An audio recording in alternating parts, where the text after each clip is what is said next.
Good afternoon to everybody.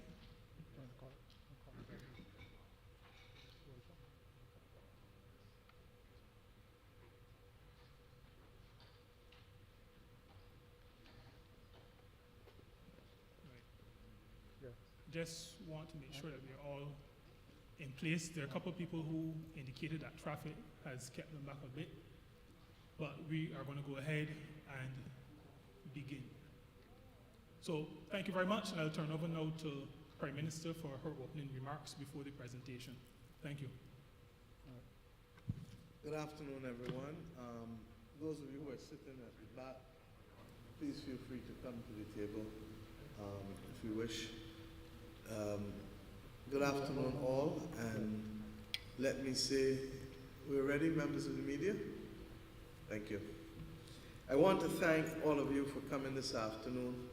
Over the course of the last 3 to 4 weeks, we've had a series of engagements and encounters between the Board of the National Insurance Scheme and different members of the country, from the social partnership, the private sector, members of the labor movement, the Barbados Association of Retired Persons, members of Parliament, previous board members and board chairman, members of the Barbados Christian Council and the Barbados Evangelical Association, members of all of the political parties.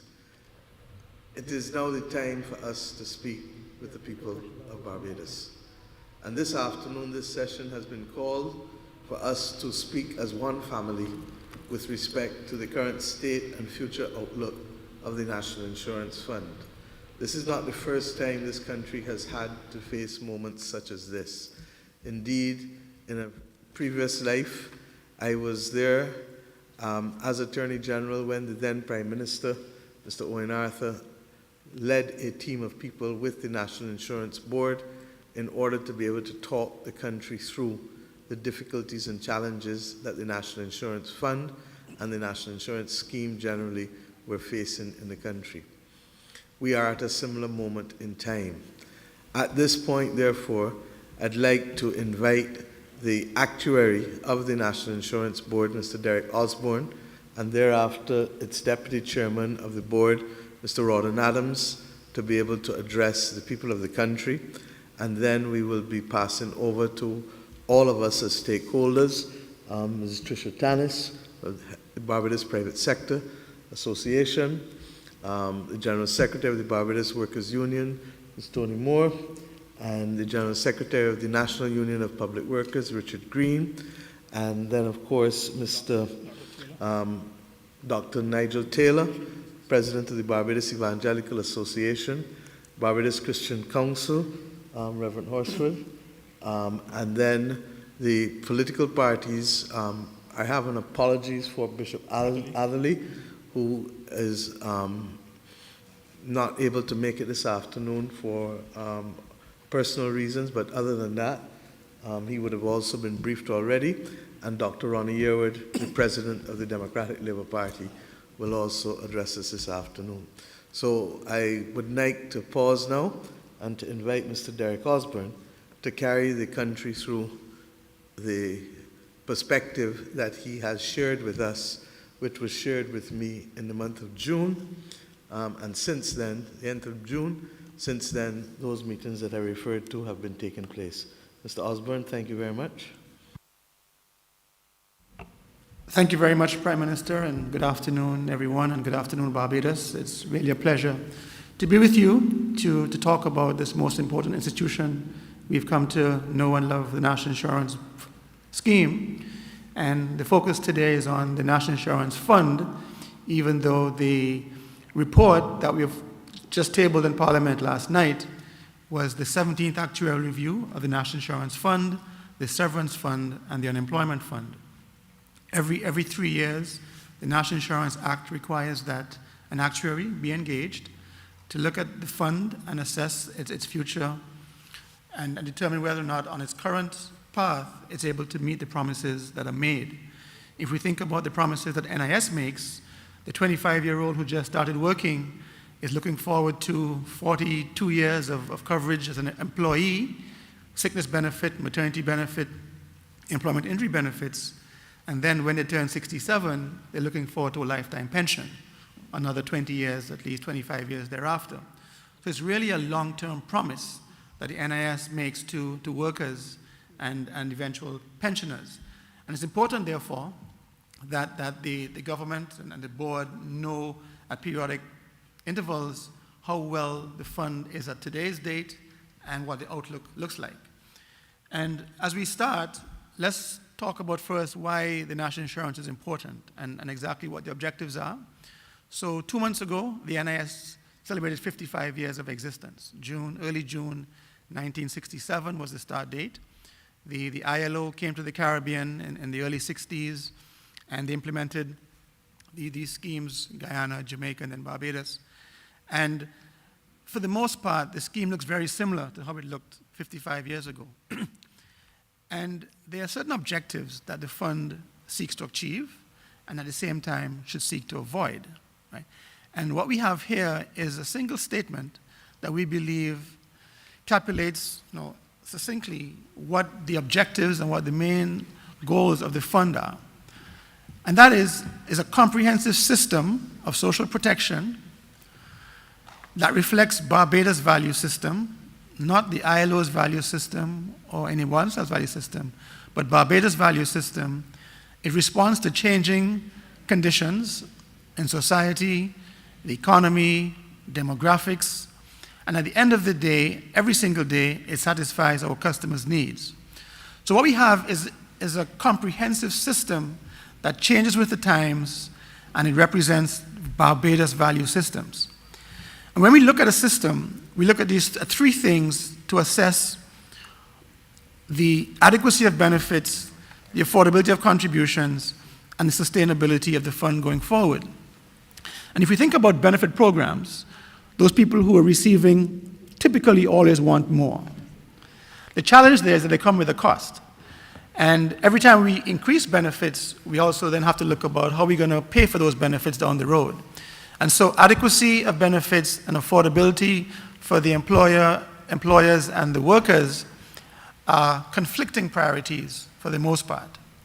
And then, as I mentioned earlier about the long-term promise, we must think about our children and grandchildren and the ability to meet that promise when it's their turn to get, and hopefully not have them pay more in contributions and get less in benefits than prior generations did.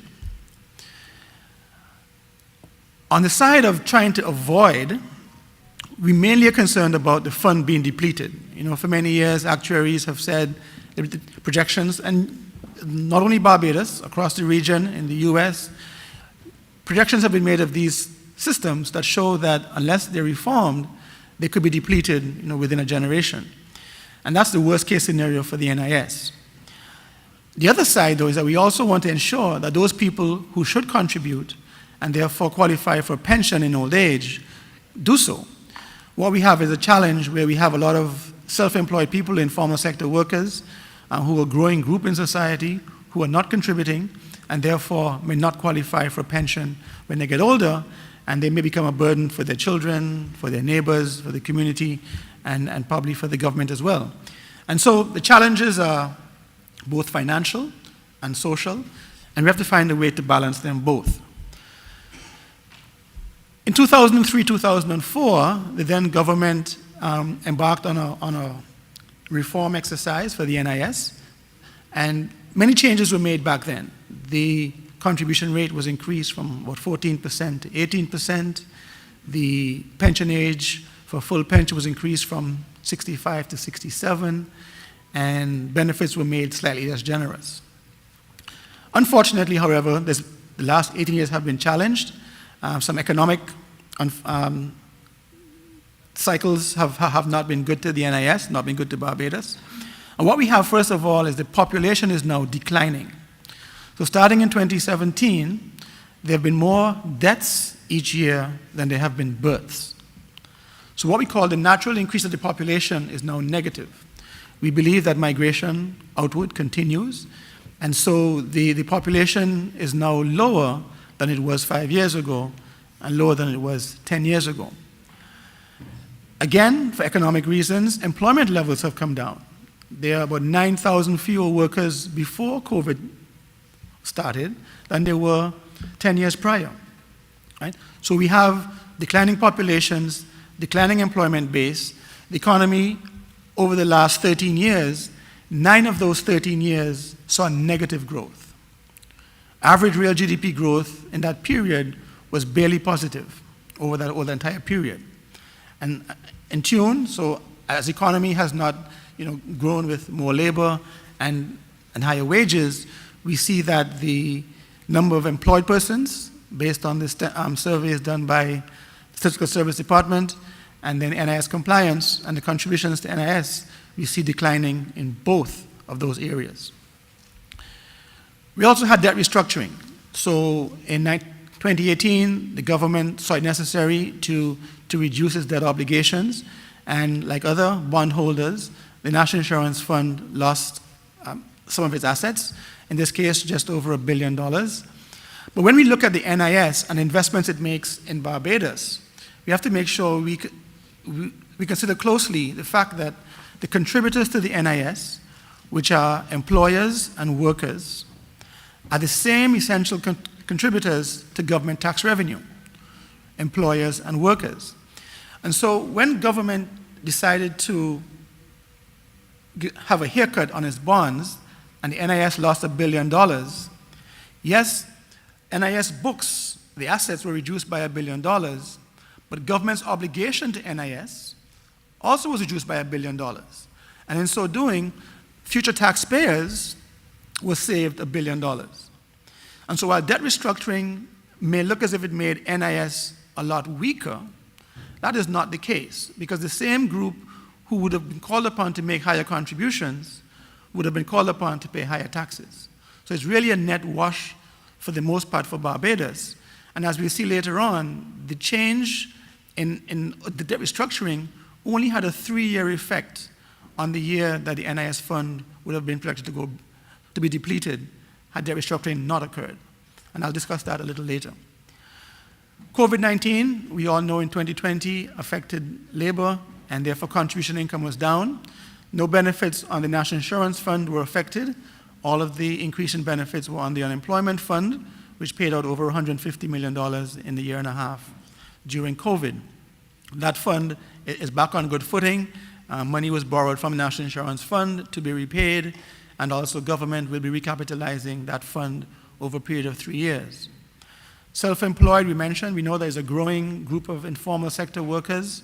We see them as on the vendors, we see them in different walks of life. Some of them we see, some of them we don't see. Many of them are working from home on their laptops and providing services both locally and internationally. And again, we're only capturing 1 of every 8. It's a challenge for the fund because the base is shrinking, but also a challenge for them because they won't have a pension when it's their turn to retire and stop earning from their jobs. And finally, the NIS as an organization has faced some challenges in the last few years with their systems and their delivery of service, and also the ability to produce annual audit statements on time. Like the actuarial review that's due every 3 years, every year the NIS is supposed to produce financial statements and annual reports to the minister, who in turn will lay them in Parliament. These are delayed, and the good news is that there's work been done to get these completed soon and tabled in Parliament soon as well. So when we look at the fund and the outlook for the population and the National Insurance Fund, what we see here is that we expect the population to decline each year going forward. As I mentioned a while ago, there are already more deaths than births. We see no reason to assume anything different. Migration is a possibility. If the government wishes to embark on programs to encourage migrants to come to Barbados, whether they be Barbadians who previously migrated, descendants of Barbadians, or foreign investments to increase the labor force and improve employment levels, that's a possibility. But on the current outlook, we are saying that every year there'll be a decrease. But the main challenge for the fund, what we see here, is an aging population. The blue section at the bottom, number of children, is decreasing each year, while the number at the top, the older persons, the pension age persons, is growing. However, the working population is shrinking. So if you think about a family with, say, 6 children, and let's say the parents have no reliable source of income other than the children to take care of them, it's not too difficult for 6 children to take care of mommy and daddy. Some of them bring food, one pay the cable bill, one pay light, telephone, and so on. When you only have 2 children, or you only have 1 child, as family sizes have come down, it becomes a lot more difficult for that one child, 2 children to take care of mommy and daddy. And the same is true for the National Insurance Fund, and the same is true for the government of Barbados, where taxpayers, essentially for the most part, those who are actively employed, are expected to pay taxes to the government or pay contributions to NIS in order to help meet the obligations of paying benefits. And so the outlook for the fund now is that depletion of the fund could be as soon as 12 years from now, in 2034, on a pessimistic outlook, but on a more optimistic outlook, it could be in 2041. So if we think about only 12 years, 12 years ago was 2010. So in the next 12 to 15 years, we're looking at the fund being really challenged in a crisis position. And a fund being depleted does not mean that NIS will no longer exist. It just means that NIS will need to find additional funds because there's no longer any savings on which you can deplete to meet your benefits. The chart on the right shows that the contribution rate in orange of 18%, we assume going forward at that level, is much lower than the projected cost of benefits, which is already 24%. So even in 2022, we are collecting 18% on average of wages, but we are paying out 24% of insurable wages. That gap has to be filled from somewhere. We look further down the road to 2035, when around the time that the fund will be really challenged, the cost is about 30% of covered wages. So we collect 18, we might pay out 30%, that 12% gap has to be filled from somewhere. And if we look at dollars and cents, right, this chart shows the contribution income in blue, and the dark line on top is total expenditure. The difference between that dark line on top and the blue section is the gap that needs to be filled each year. What we see from 2020 and in 2021 is that investment income, all of it, has been needed to help pay benefits. And the green section, which is the assets, all the savings that we've accumulated over the last 55 years, are now being tapped into and used to help pay benefits. So starting with fixed deposits in the bank, those have been had to call early to help pay benefits. So the fund is actually now going down in size. The challenge when you start dipping into your savings or your reserves is that if you keep doing that, they'll eventually run out. The same is true for a family. When you save for your child's education, you build up your savings until age 18 or 19, and you draw down when they finish university. So in a drawdown stage, if you keep drawing down, you'll eventually end up with nothing left in savings. And that's been forecast here for the mid to late 2030s. And the red section shows the gap that would need to be filled if we have no more funds left. That gap is huge, at over $700 million in 1 year. So from $200 million a year today, it's only 3 times as large a gap that needs to be filled. And there are very few options from which a gap can be filled. And so the challenge right now is to find the most suitable solution to minimize the growth in that gap and find a way to make sure that we make the fund sustainable going forward. And I'm sure you'll all agree with me that based on what you've just seen and based on the current contribution rate and the benefits as they are today, that the fund is certainly not sustainable for many of us in this room, but definitely not for our children and grandchildren. And as I mentioned earlier, NIS promises are long-term, and so younger folks need to have the confidence that the NIS will be there when it's their turn to get. So the question is, how could a $4 billion fund, that's the size of the fund today, just under $4 billion with a B, be unsustainable? And the first reason is demographics, right? Most of us in this room have no control over that. And the fertility rates came down back in the 60s. Families became smaller and smaller. So what we have in the last 18 years from the last pension reform is a reduction in the number of people paying in versus the number who are taking out. So back in 2004, there were 3.6 people paying in for every one pensioner. Now it's 2.4 and shrinking every year. And the outlook is that it will be 1.8 in 2040 and down to 1.7 in 2060. Right? And again, the example I gave earlier about the family size, it becomes more difficult to take care of those who you're trying to support when you have smaller families or smaller generations of contributors. The second point is that we have had no guidelines as to what to do if the actuary projects fund depletion within maybe 20 years or 30 years, or if costs are going too high. Right? There's nothing in the Act that says something has to be done. And so hopefully after this round of discussions, we can find some hard written triggers or some objectives that are going to be there for future governments to look at. So when the actuary comes in, they can say, well, the targets are either met or not met, and if they're not met, there are 2 or 3 things that we have to do to ensure that they're met going forward. And the third thing is kicking the can down the road. Right? As we heard earlier, 2004, there were some reforms that were good, and here we are again, again looking at reforms. The idea is not to kick the can down the road, but to deal with the issue front and center. There is a possibility of making the fund sustainable, and what we have here are the 4 ingredients that we think are critical to making that possible. Number 1 is the economy. Right? We cannot have a strong NIS in a weak Barbados economy. We depend on contributors to pay contributions. We depend on the government of Barbados to pay their interest and to redeem their bonds when they become due.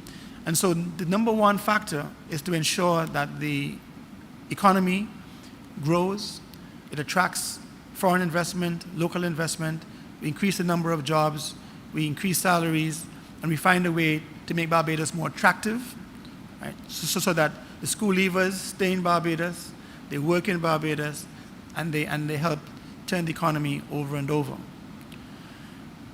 Good design is number 2. And good design here refers to both the national insurance benefits as well as other benefits. So I mentioned self-employed people a while ago. Most of them don't contribute. The NIS was designed 55 years ago for people who were employed. Back then, there were very few people who were self-employed. So the monthly forms and the monthly remittances and the requirement to pay every month a certain amount, that works well for employed people. It does not work well for self-employed persons. Some months they have plenty, and some months they have none. And so we need to find a way to meet them where they are and to have them contribute. We also should ensure that those people who require government permission, a license to either drive their ZR van or to practice as a lawyer or a doctor, all arms of government should be complied with first before those licenses are issued. Right? We should not have people able to conduct their trade with a government permit without having NIS being compliant.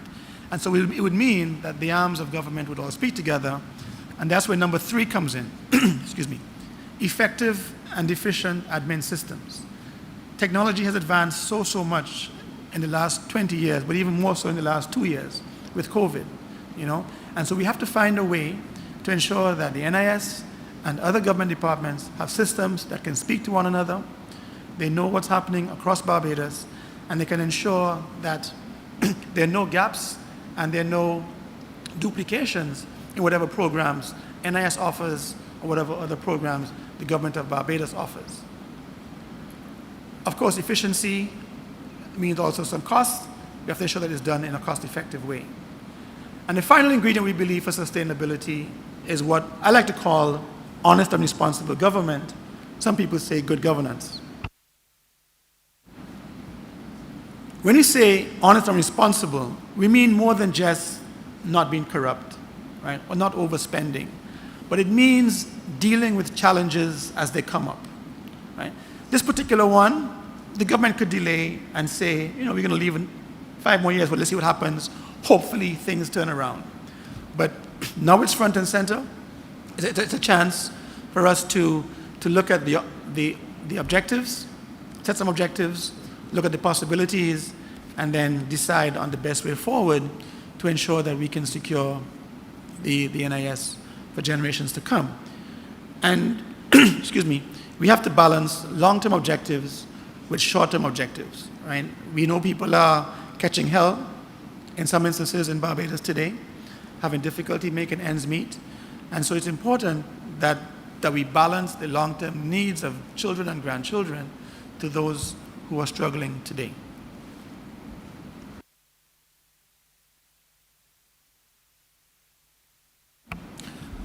So this chart shows the options that we have. And if you think about your own family, and you think about the options you have when you have a financial challenge, there are really only 2 things that you can do.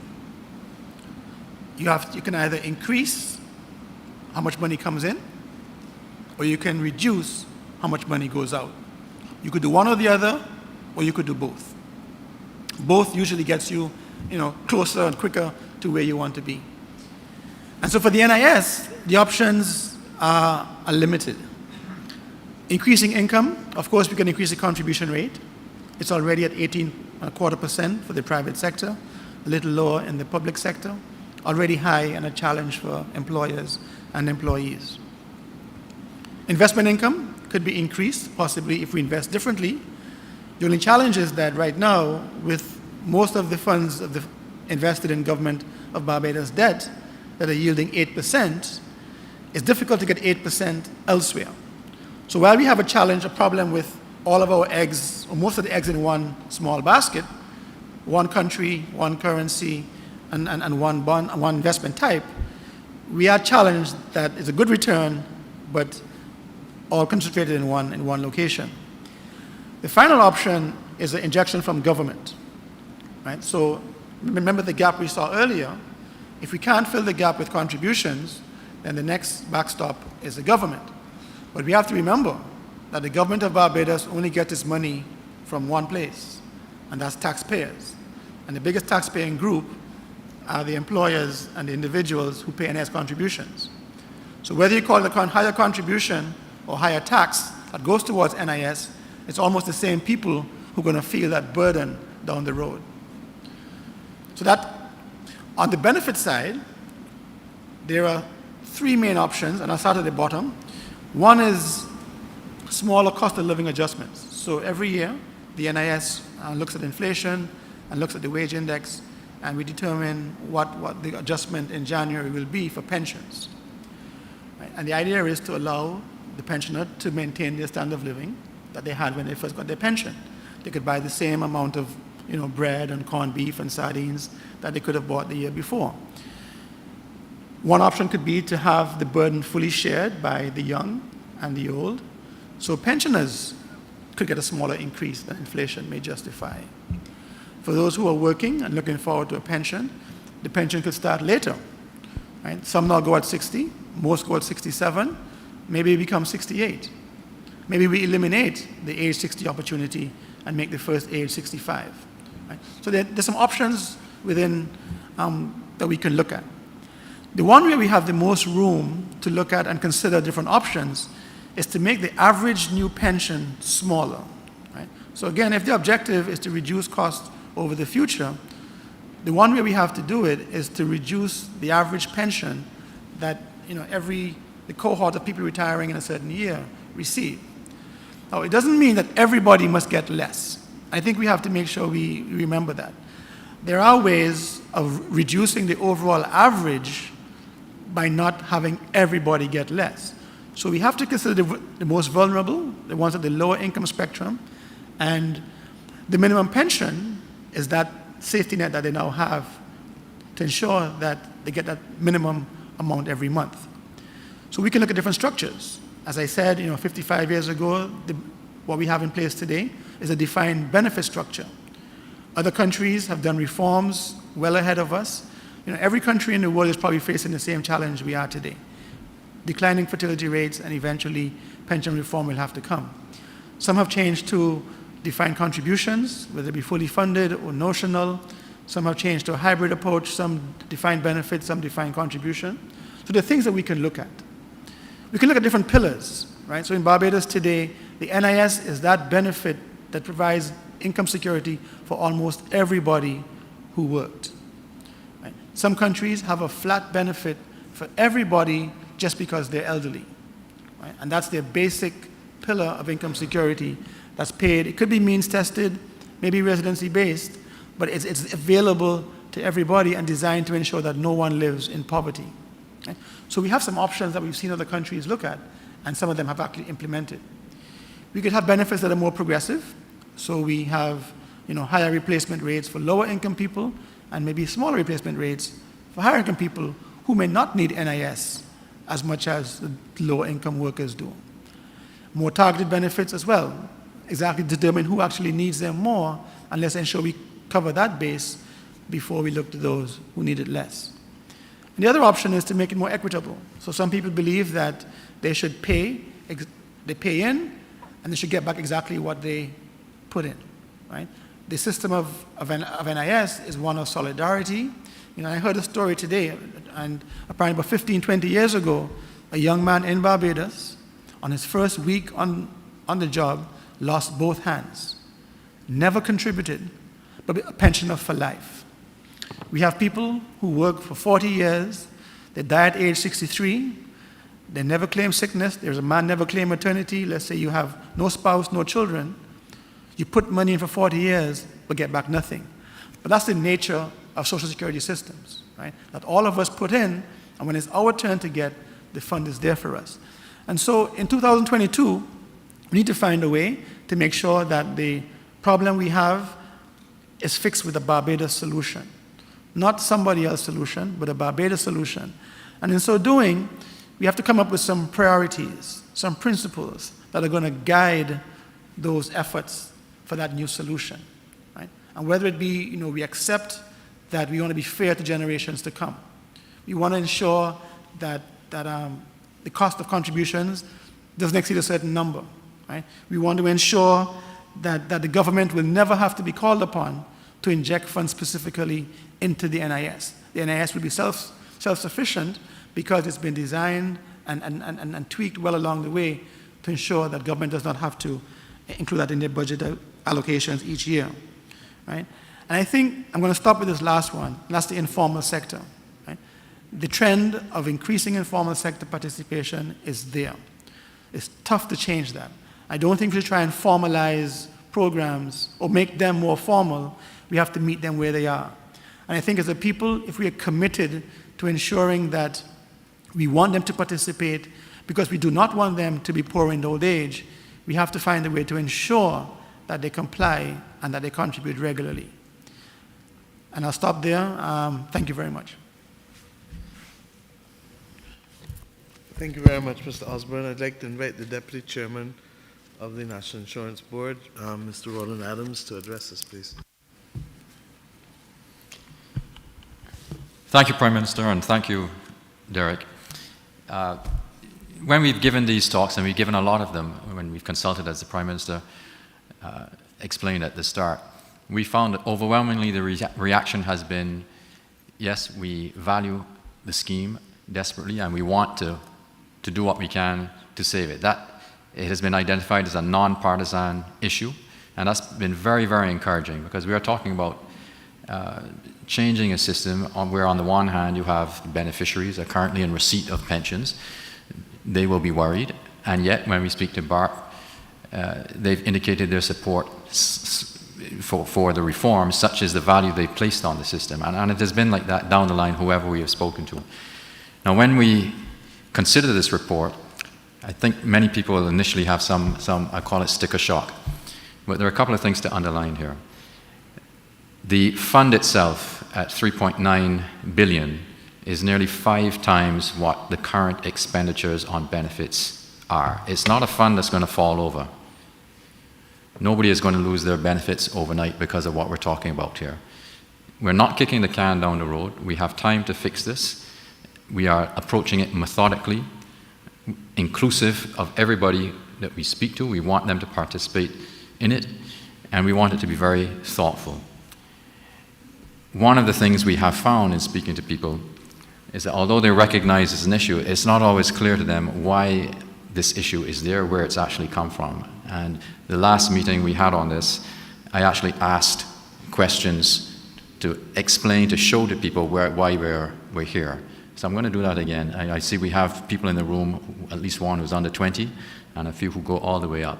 So there were 3 questions, and if you want to answer, go right ahead, or I'll fill in the blanks afterwards. But do you know how old a child who is born today can expect to live? The life expectancy of someone actually born today?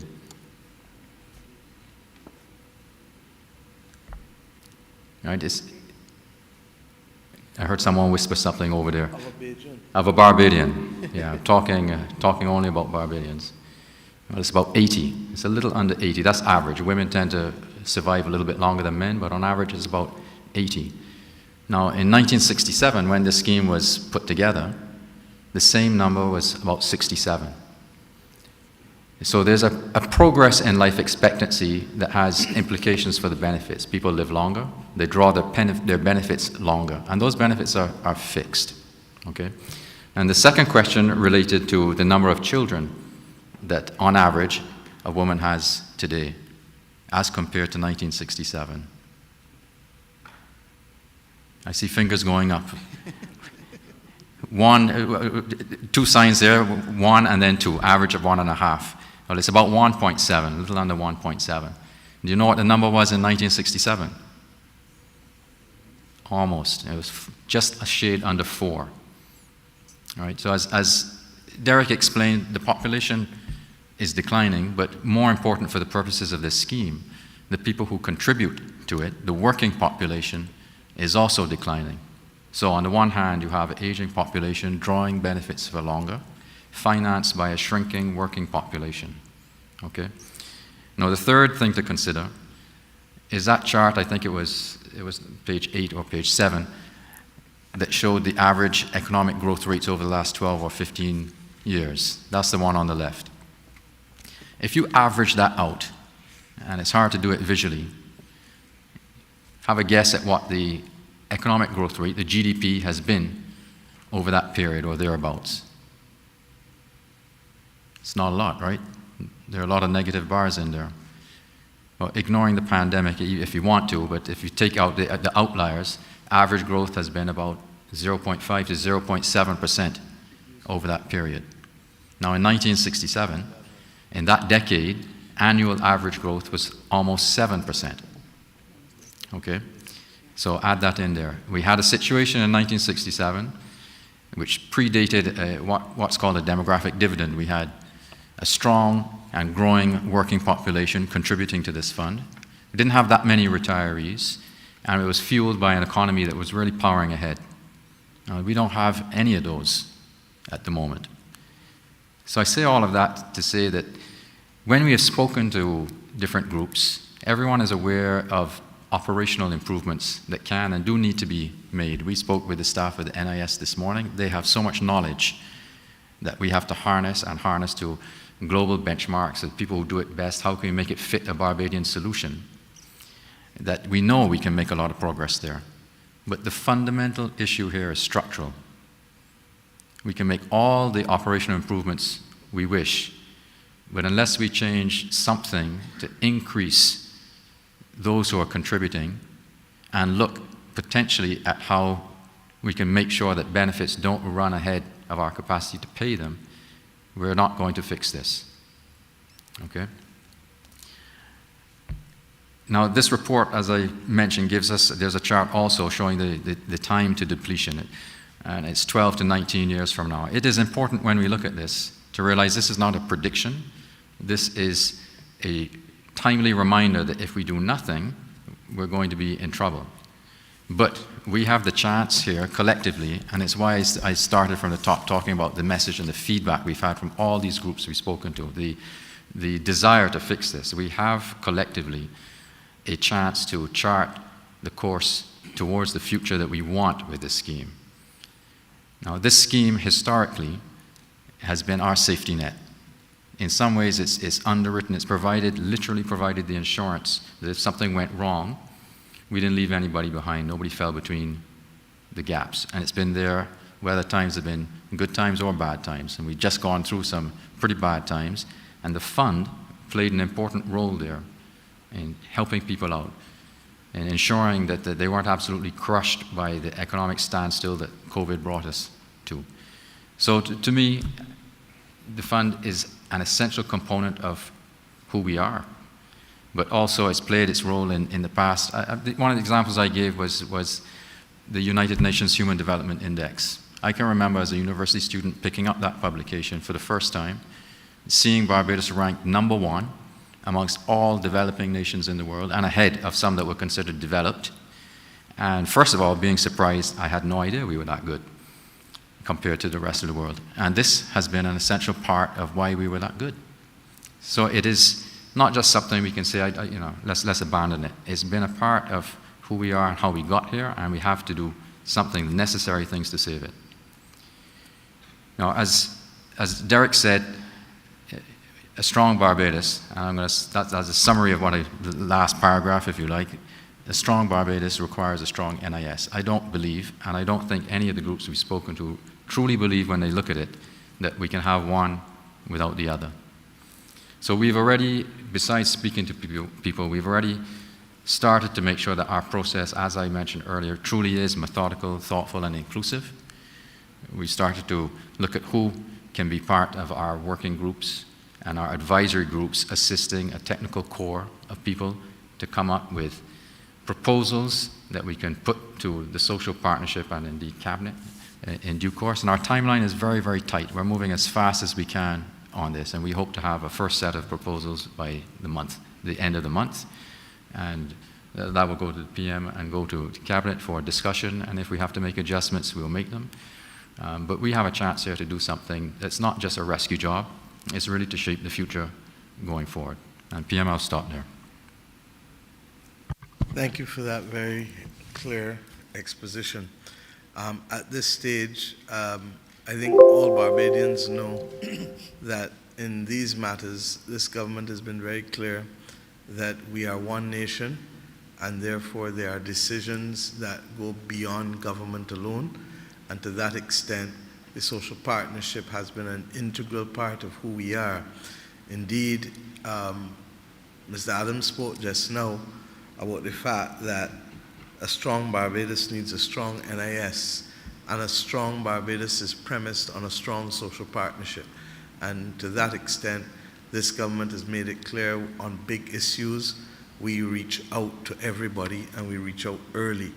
The government will not shy away from making the decisions, but like with every family, we need to open up and to hear everyone and to let everyone have their position. And while the traditional social partnership is labor and capital, we have also included the representatives of the spiritual community, as well as the representatives of the political entities in the country, as we did in fighting COVID. So this is no new ground. With that, I'd like to invite the head of the private sector agency, Mrs. Tricia Tanis, to be able to share her perspective. And as others share, at the end, I will wrap up. And then before I wrap up, I'll ask Minister Jordan to indicate some of the outreach programs, or Mr. Adams, whichever of the two who is better placed to do it, the outreach programs to ensure that we don't only have the voices of those with whom we have met already, but over the course of the next just basically 3 weeks, we have the voices of all of Barbados, such that all ideas must contend. But I'll ask Mrs. Tanis now to address us. Thank you. Thank you, PM. First of all, we want to express from the private sector's perspective our appreciation for being involved in the discussion and being engaged and contributing towards what is clearly a call to action. Not a panicked call to action, but certainly a call to action as it relates to the state of our National Insurance Fund. It has not escaped us that we attempted, or last attempted, to implement robust and rigorous reforms circa 9 years ago. I believe Mr. Osborne has already gone through that, and for the sake of not repeating, but we did a few things which at that time we thought would certainly put the fund in good stead, and we meaning the broader we, the government of the day. We increased contribution rates, we increased the retirement age, we increased the ceiling of insurable earnings, and sure enough, for about 3 years after that, the fund essentially experienced significant surpluses.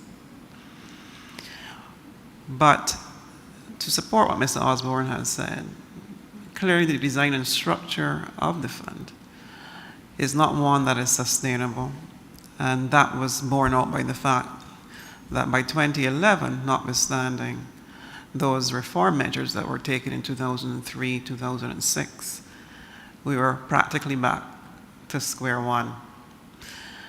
And then essentially we went into a decades-long recessionary type environment, and that was before COVID, and the rest, as they would say, is history. We therefore endorse the fact that the design of the plan must capture our collective and urgent attention, because it is clear that it is extremely vulnerable in its design, and we would not want to have to pass this way again, and therefore we support the fact that we need to do it right. I can't say the first time, but hopefully we can do it right the second time, or this time, and create a structure, essentially, that now with the benefit of hindsight, we would appreciate what kind of variables we need to factor in to that design to make it far more resilient. I would want to quote Mr. Osborne and reemphasize this particular phrase: the longer the major reforms are made, the more draconian the reforms. And therefore, we support the government's current thrust to advance this conversation with dispatch. We endorse the fact that as we go about doing this again, we need to set up a dashboard, and I want to recognize my colleague, Ms. Wade, from ECLR, who I believe brought this to at least a social partnership discourse, and I believe it has been taken on board. The fact that we need to design, I would call it trigger points in the structure, such that as the plan develops and grows over time, that there are certain protocols that would flag the fact that we need to sit back and sit down at the drawing board again and make iterative changes as we go, and thus avoid the radical conversations such as this one that we're having today. It is clear that the investment the over dependence in contravention of even the fund's stated investment policies needs to be looked at. And in a situation where we have circa 70% of its assets being invested in government paper, certainly created a far more vulnerable situation in 2018 when that debt had to be restructured. But even given that, we've heard that that would only account for 3 of the 12 to 14 years that we have to make up for. But certainly these are the types of things we need to tweak and the best practices that we need to employ as we go forward. From the private sector's perspective, we know that any impact or redesign of the National Insurance Scheme will have an impact on private pension plans. As the current design goes, we are in lockstep, certainly for those defined benefit schemes and even within defined contribution schemes. The smaller the NIS pension payout, the more dependent the individual will be on the private scheme and vice versa. But we can't really speak to that until we have some sense of what the final recommendations will be. But from the private sector's perspective, we will be monitoring keenly, contributing to, and monitoring any design elements, because they will have a knock-on impact on private sector schemes as well. Finally, before I turn over to my colleagues, we certainly could not rest our comments without enforcing and supporting the need for good governance as we go forward. We are aware that we are potentially transitioning, we will transition. The government has stated its intention to transition to a state-owned enterprise.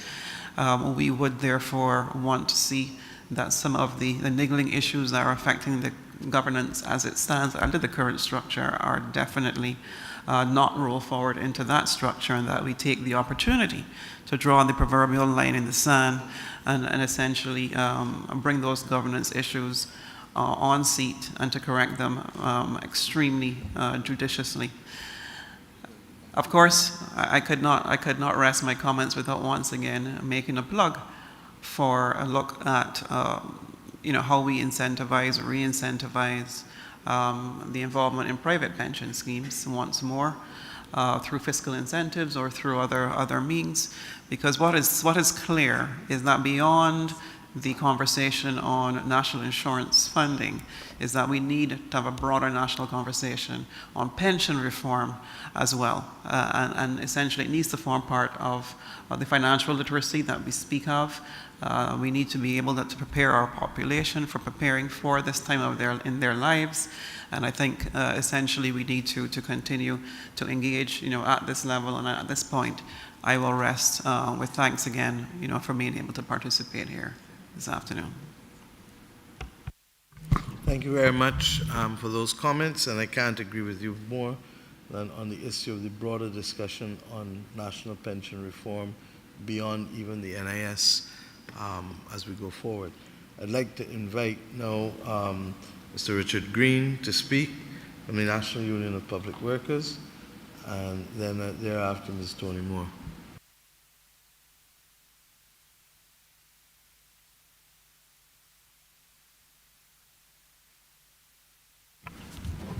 Well, thank you, Madam PM, for allowing me to give a few remarks on behalf of the NUPW, which I represent. Just for the benefit of the nation and to our members, that the matter of pension reform and revitalization is now a multi-generational one for us. I've been privy and been around long enough to hear my former general secretaries sharing their views on the matter, and they have done that, and they did that in their time, and this is now our time to also make that contribution to the revitalization of our scheme. We sit on the NIS board, and we take our responsibility there very seriously. While we have our constituent interests in public servants, and we do whatever we can to represent those, because the NIS scheme is so intertwined in the life, the quality of life, the standard of life of a public officer. And not only looking at the NIS scheme as a standalone, but the whole social security system. We believe that the specific our interests and the interests of the public officer must be held with some serious import. If I look at my union, the fastest growing division in the NUPW is our retirees division. That is true. It is the fastest growing division. But there are a number of positives about it. It tells us that our members are living longer, they're living healthier, they believe in lifelong membership with the union, they participate, they're engaged. What our members need is a reliable, a sustainable and a stable NAS fund, and a total, and that being part of the total Social Security platform. Our beneficiaries need to feel confident that in their time of need, the NAS will be there for them and be there for their children as well. So we support the sustainable development of the society and the economy to make this economy stronger, to make the NAS stronger, and of course, for greater prosperity and security for our constituents and the society as a whole. We want to see an NAS that meets the expectations of the present and the future generations, and maintaining the Bajan way of life and the quality of life that we've come to enjoy and to expect. Of course, we will put what we consider measures that we think can assist in making the transition that much easier. And of course, we're going to be looking at options based on flexibility, whether it's compulsory or voluntary options, but making sure, and I want to make it very, very clear, that we make sure that we support full compliance of all persons who should be contributing to the fund.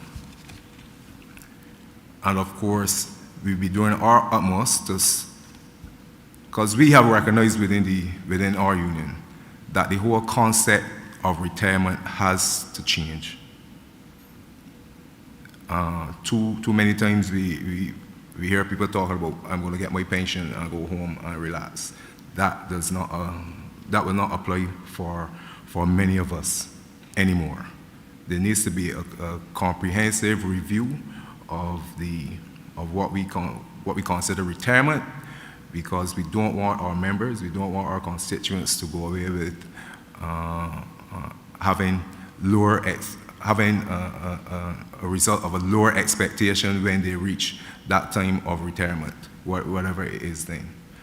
So I just want to pledge from our end, the National Union of Public Workers, that we will continue to support the efforts to make this scheme a viable one, and to give as much support to all efforts and all the stakeholders to make sure that we have a plan that is worthy. Thank you.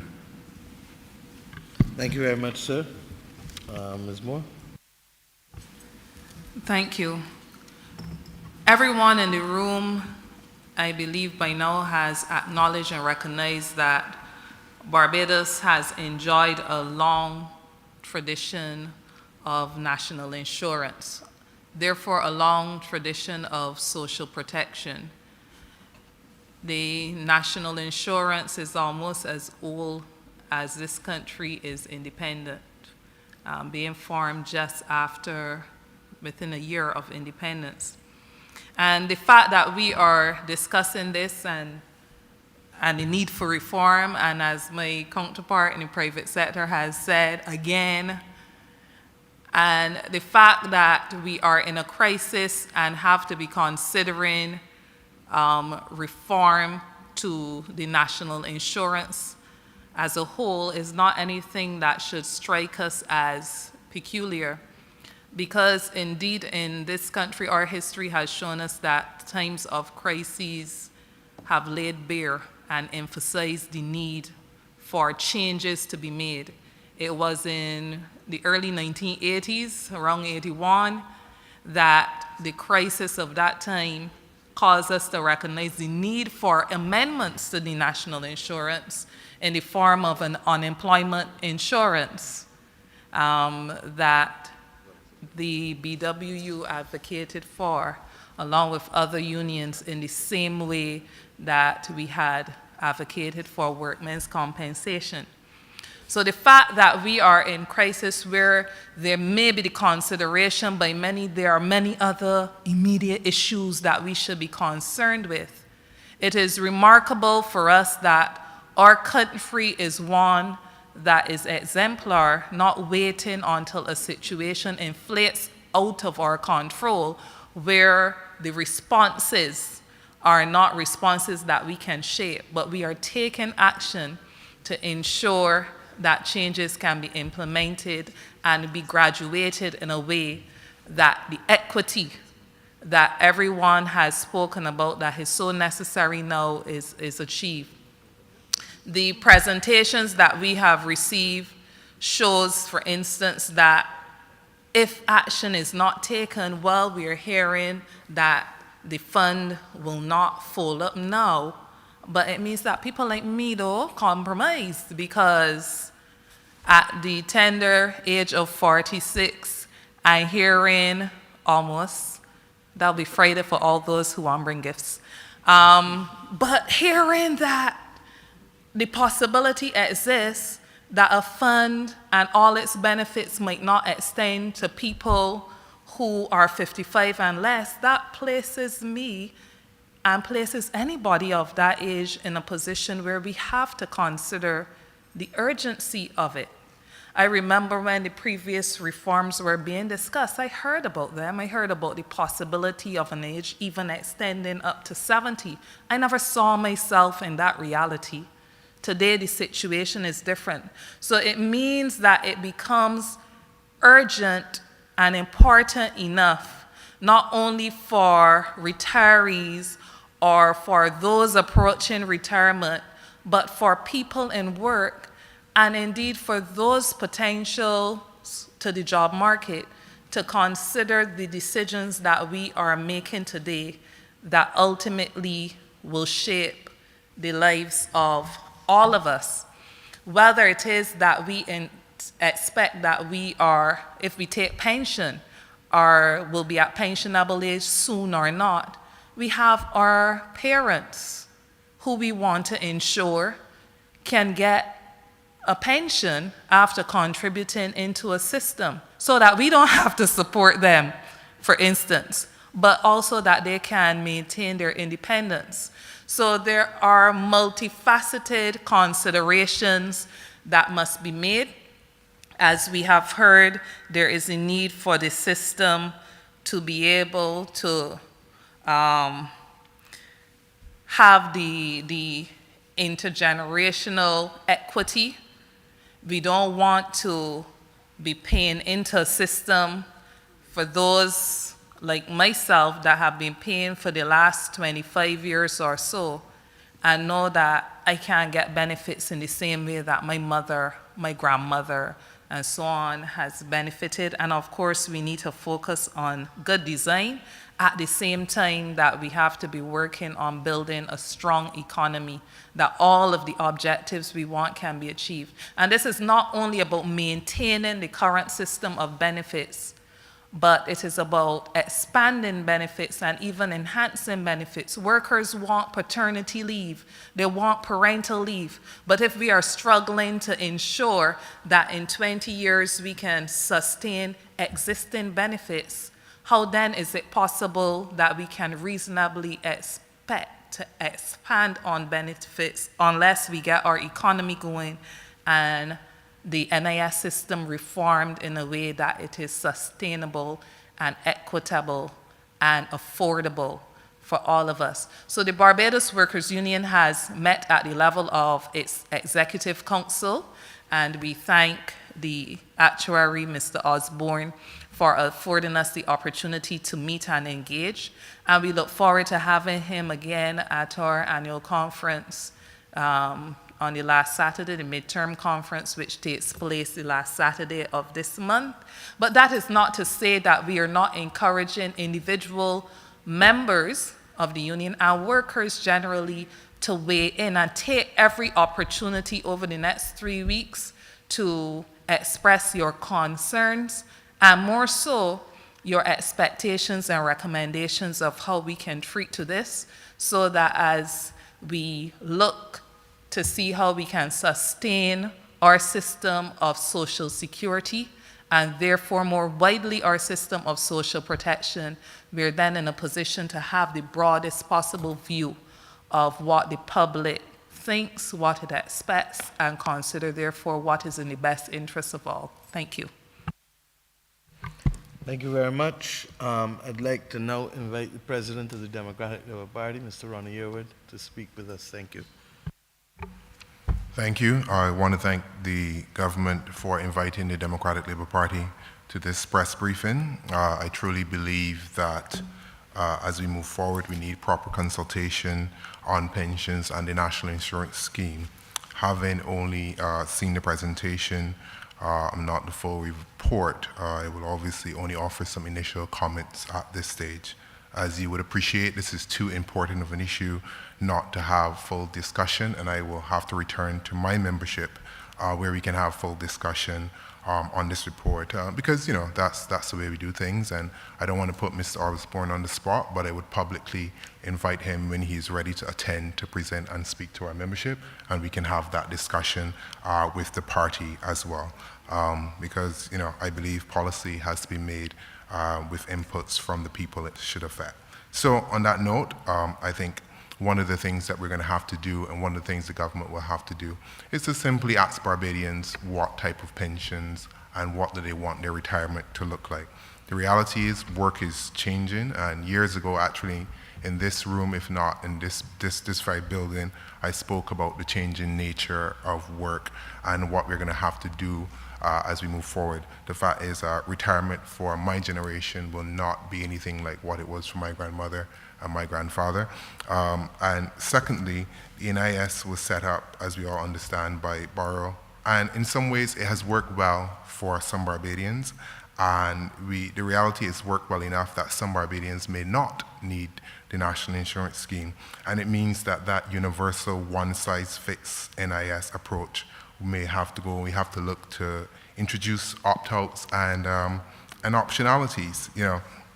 The reality is we have to really examine everything and put everything on the table as we seek to reform the National Insurance Scheme, while at the same time protecting what we call a persistent pool of people who may need the National Insurance Scheme. Really, at the end of it all, and when we think about reforming the NIS, it is about how do we do it in a way that is good for all Barbadians, one that protects those at the most vulnerable end. And at the same point, we have to recognize, I think, that we have to reform tax and welfare. And I don't see how we can do one on its own. I think really we're going to have to juggle a lot here, and it's going to demand this national conversation. And that's why I'm glad we're all here, because this is going to be some serious heavy lifting.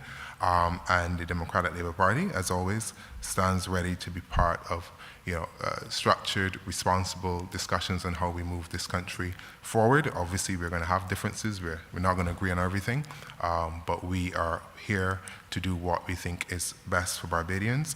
And I want people to understand, and I want people to know that.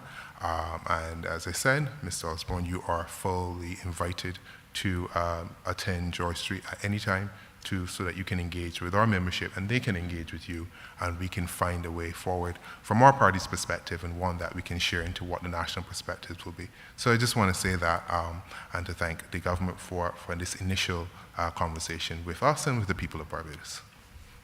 Thank you very much, Dr. Yearwood.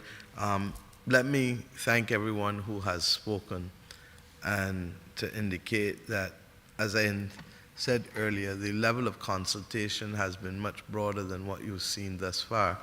But the time has come for us now to involve the entire family, the entire Barbadian public. And there are a couple of things that I'd like to reinforce at the outset. One, we are not in crisis, but we want to avoid a crisis 15 years from now. That is therefore going to mean that those of us who have the responsibility for taking decisions can do so at the earliest possible opportunity. There are countries in the Caribbean that are 5-6 years away from the moment that we are talking about. We don't want that to happen to us, because if that happens to us, it means, like with everything, and we know it in terms of medical decisions in our own lives, the longer we leave something to fix it, the more we are at risk of it being fatal to us. Whether it is diabetes and cutting off a toe as opposed to a foot from the knee down, or worse still, sepsis in this blood system. So early, timely intervention is critical. Secondly, that this is about the country. It's not about the government. It's not about any party. It's not even about the NIS alone as an institution. It is about the people of Barbados. And to that extent, a strong Barbados, as you heard, requires a strong system of solidarity. And the National Insurance Scheme is for us that system of solidarity. It is ironic, and most Barbadians will not know this, but you heard Mr. Osborne say so at the beginning, that it was the International Labour Organization that came through the region in the 1960s and that did the work to prepare our individual countries to put systems in place for Social Security. We may think that we are worse off than most, but we're not. But that doesn't mean that we don't have to take timely action. The United States of America has a situation where their government is literally contributing every single year to keeping their Social Security system afloat.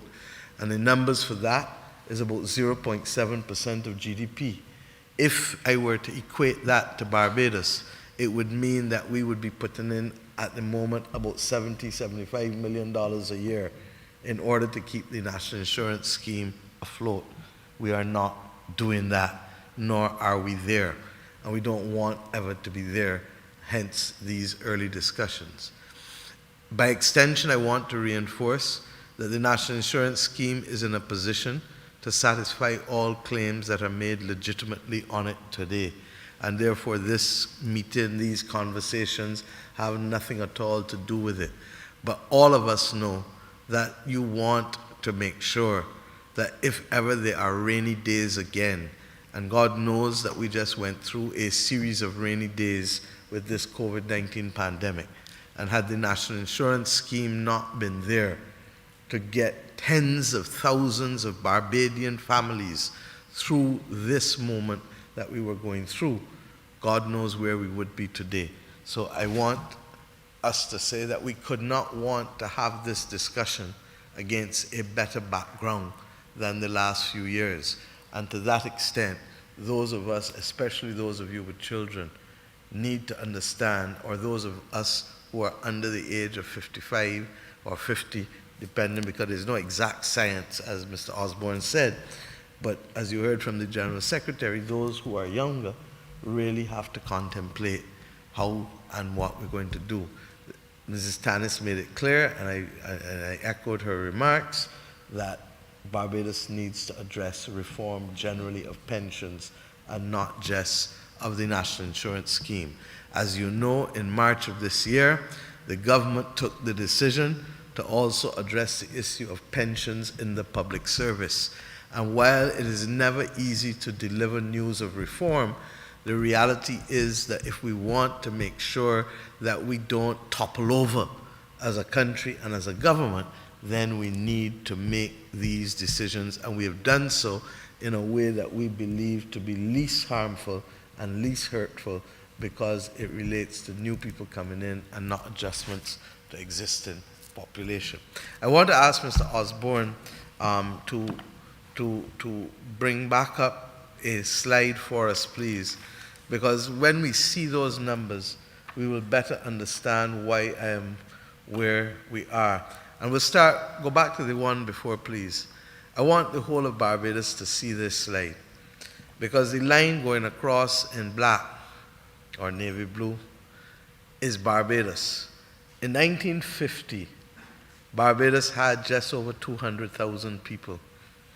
Bahamas and Belize had less than 100,000 people. In fact, I think they were around 80,000, both of them. Today, as we speak, Barbados is struggling to get to 290,000, and Bahamas and Belize both have over 400,000 people. And you can see that by reason of the arc of the graph. Now, it is true that the Barbados Family Planning Association started in the 1950s, and it is also true that the Barbados Family Planning Association has excelled in being able to have that kind of impact in terms of family planning going forward, as we did as an independent nation. In addition, you heard from Mr. Adams that what was a life expectancy of 67 years old in 1967, in the year 2022, 55 years after being independent, is now a life expectancy of effectively 80 years old. So the average Bajan is going to expect to live 13 years more than they did at the start of independence. That is a sign of progress, yes, but there are consequences. Thirdly, child mortality has also dropped significantly over the years, and therefore there are more of our kids living, there are more of our kids healthy. Bottom line is, what we therefore see is, but equally, Bajans are having less children, and I have to confess that I haven't helped to solve the problem, and there are others in this room who certainly were not solving it at the 4 children per person that we were seeing in 19. I'm not looking to my left at all. But the point is that and Dr. Yard, you would appreciate this. You understand? Because the replacement rate is 2.1 technically. Obviously, you can't have 2.1 children. So you're really talking about 3 children, 2 to 3 children. And even if we want to have a policy now, which as we should, the reality is it's going to still take 20 to 25 to 30 years for that to have a meaningful impact on us. I'd like him to go to the next slide, and this drives home the point even more. The top 2 lines show 2007 and 2008. And in 2008, Barbados had 128,204 contributors to the NIS scheme. 128,204 contributors. That was perhaps at its height. It was anticipated in the actuarial reports around then that in this year, 2022, that we would have 137,000 people. Regrettably, look at where we are at the bottom of the screen. We now have, for sure, at the end of last year, 105,585, with a further projected decline to 104,000. So we are effectively 33,000 short of where we wanted to be, or we anticipated that we would be. Now, if we go back to the slide that looks at what the options are, and that one there, thank you, go back.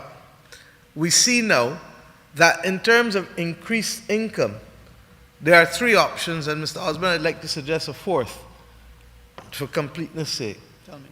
That is the number of contributors. So that, yes, a higher contribution rate, because if you're paying more rate with the same number of people, you'll get more money. But that has limits too, because people have to live, people have to pay mortgages, people have to do all kinds of things. And I have used the phrase in Barbados since assuming this office that perhaps the little children more than anybody else come and tell me about. Many hands make light work. And one of the things that we are clearly seeing is that that number of contributors has significantly dropped. Ronald, if you do the numbers for me, 33,000 times 620 comes up to how much? 201 million. So roughly $200 million more a year would have been being taken in had we had those numbers with respect to contributors. And I say that because that's not the only variable. Of course, growth rate and other things matter as well, and expenditure and benefits. But I make those points to make the fact that this country can no longer hide from the fact that we also have a declining population that is an aging population and a declining workforce. And the 3 things can literally undermine the stability and the security, not just of the national insurance scheme, but of the state of Barbados. And therefore, this discussion is timely. There is also coming before Parliament and Cabinet shortly the National Commission on Population's report. We set up a National Commission on Population when coming to office. Once Cabinet reviews that in the next week or two, that will also be made available to all of the social partners. And Dr. Yearwood, obviously, I would more than happy to ask Mr. Osborne to stay on or to come back and to address the members of the Democratic Labour Party, as I'm sure that we will also do with other institutions. I've heard the Barbados Workers Union also make the same point, and the Barbados Labour Party and others will also be doing the same thing. This is a time for family conversation. And the family conversation means that as we go forward, people will have views, and all views must contend. Some may be those that people have said already, and there's some, we know that the problems are structural, but there is still a valid place for talking about compliance. There's still a valid place for talking about accountability. With respect to the issue of the annual accounts, part of the difficulty has been the discrepancy between cash and accrual and what that has meant in terms of revenue. And I believe that the board, through its representative, have had discussions recently with the Auditor General, and I look forward to the board and the Auditor General being able to release to the country whether that issue has been resolved and to what extent, therefore, we can look forward to those annual accounts being laid in Parliament, as has been my desire and requirement since coming to this office.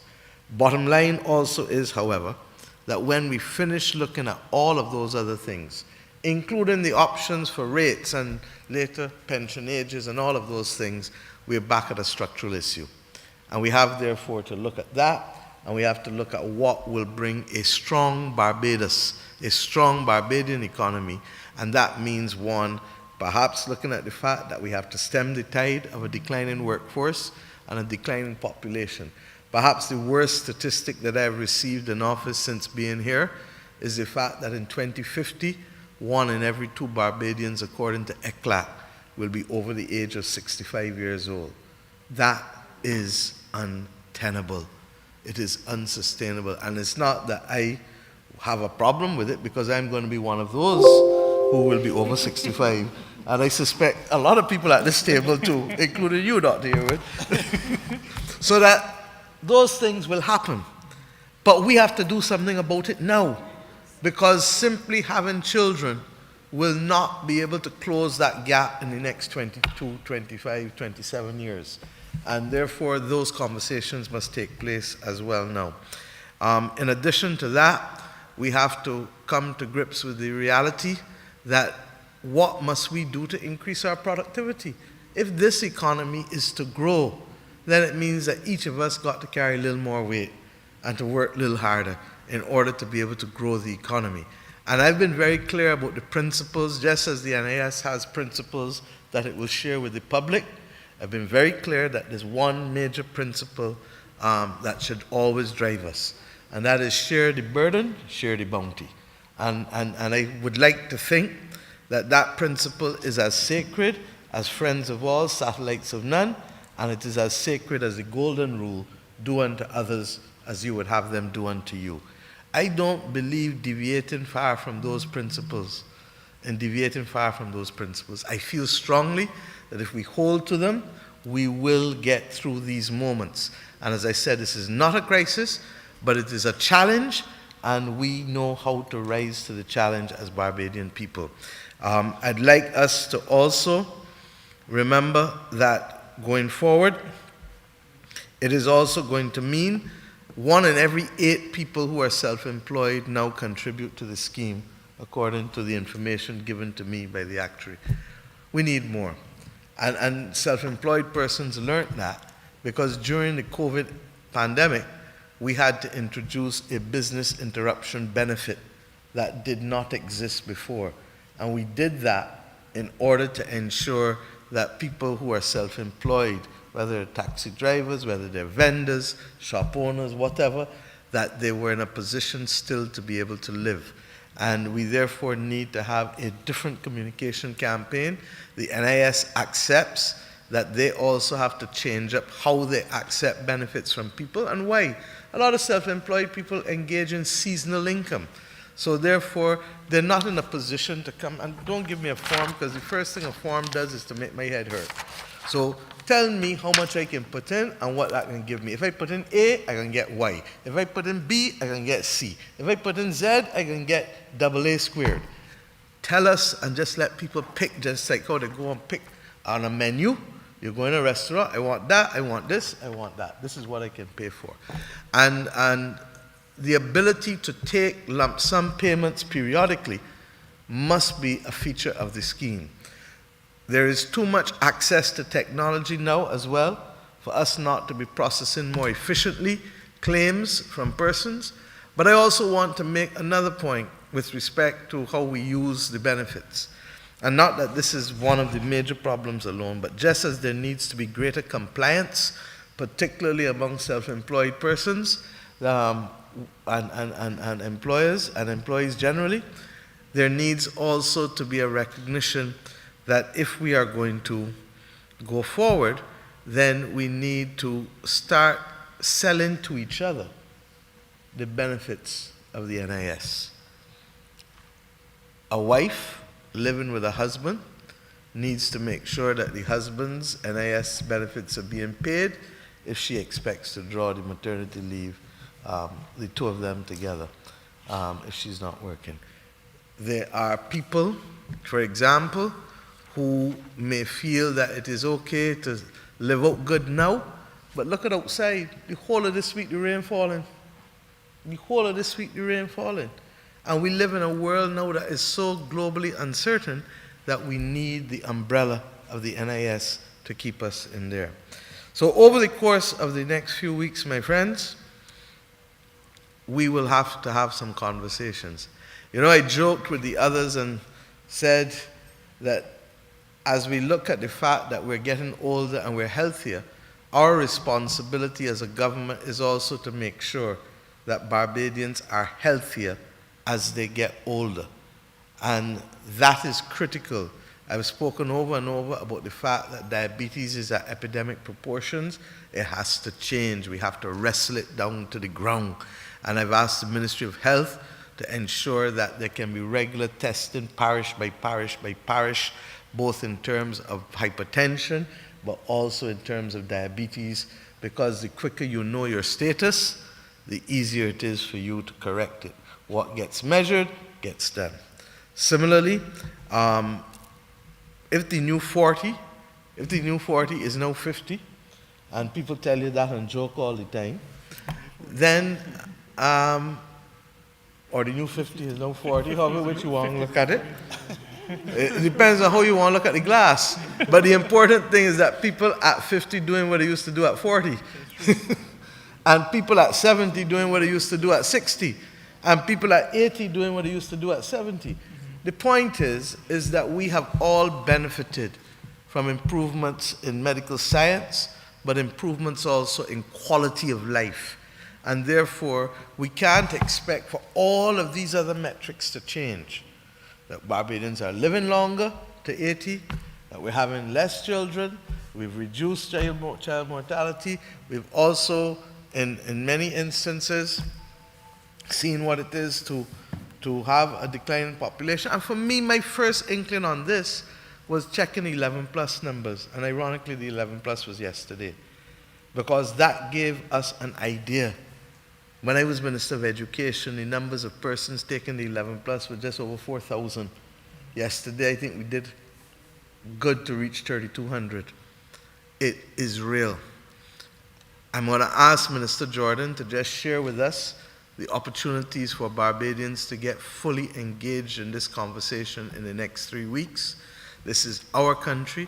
This is our future. And I'm asking Barbadians to step up to the plate and let us hear what people feel and the combinations and permutations that may well be there in terms of pensions and pension age, in terms of amount, in terms of contribution rates, in terms of having more people contributing to general compliance, in terms of looking at population issues. So whatever it is, let us put all issues out there and let us have that family conversation. And Ronnie, I want to say to you that on the issues of tax and on welfare, I think it is more welfare issues, we are more than happy, and we are in the middle, as you know, of the restructuring of the Ministry of People Empowerment. Our welfare system goes back, regrettably, to almost Victorian age, and if ever there was a time for us as a nation to get it right, it is now. That don't mean that we ain't gonna fight on other issues, but you and I have a responsibility now, along with Bishop Atherley, on the issues that go beyond our partisan political divide, to fix this country on education reform, on welfare reform, on criminal justice reform, on national insurance, social security reform. And if the Democratic Labour Party is up to it, then I say in the presence of Barbados and the world that we're up to it with you, because I believe that as children of independence, we have a responsibility to those who helped build this country before us and who invested heavily in us, to make sure that those who come have the best possible chance as Barbadians of surviving. Minister Jordan. Thank you very much, Prime Minister. And against the backdrop of trying to engage as many Barbadians as possible, all Barbadians, we hope, would want to participate with this. We have already established an email address that you can begin to share your reflections, suggestions on. That email address is suggestions@bginis.gov.bb, suggestions@bginis.gov.bb. So that email address is available. By Monday, we will be having a suggestion box in every parish. By Monday, we should have about half of those boxes placed, and soon thereafter, we'll have the others placed. We are intending to use post offices because they are scattered across the country and are accessible by most persons. We also intend to have some town hall meetings, even though there is the room for placing suggestions. We understand that Barbadians like still to have some opportunities to engage on a face-to-face basis. And so we intend to have about 3 town hall meetings, one at the center, so the St. Michael area, one in the east, and one in the north. And so we're going to have those town hall meetings. The dates of the town hall meetings will be communicated to the country once we have firmed up those dates and locations. We are also having, and this is, I'm saying it to the country, but we've already said it to the staff at the NIS, we value our staff and we value their experience and the contribution that they can make. And so along with the suggestions that they have already made to us in our face-to-face meeting earlier today, we are having a special suggestion box for them to be able to share, and that's going to be at the Frank Walcott building. They're going to be able to share their own contributions. Beside those, we've said to the stakeholder groups that we've already met with, that is to say the private sector, the trades union, Barbados Workers Union, C2SAB, NUPW, and Unity. We've met with all faith-based organizations. We met with political parties, as you know. We met with former ministers, former chairs and directors of the National Insurance Board. We've shared with independent senators, and we've also shared with BARP, and we have indicated to all of those stakeholder groups that we are available to receive written submissions so that they have had the opportunity already to share orally, but they also have the facility to share their own written submissions as well. So, Prime Minister, those are the opportunities that we have that will cover the entire country, and I just joined with Prime Minister to ask Barbadians to participate. This is our social security system. It is to ensure that we can benefit. It is to ensure that our children can benefit. it is to ensure that our grandchildren can benefit. We can do it together. We need to hear from you, and we will facilitate that engagement. Thank you. Thank you very much. I'll just ask if there are any questions from anyone, including those who are not necessarily of the media, before we close. But as you can see, there's going to be a lot of opportunities in the next 3 weeks for that kind of conversation to allow all ideas to contend. But if there's anyone else before we close off, I think we have had 90 minutes of a lot of food for thought. You wanted to ask? Okay.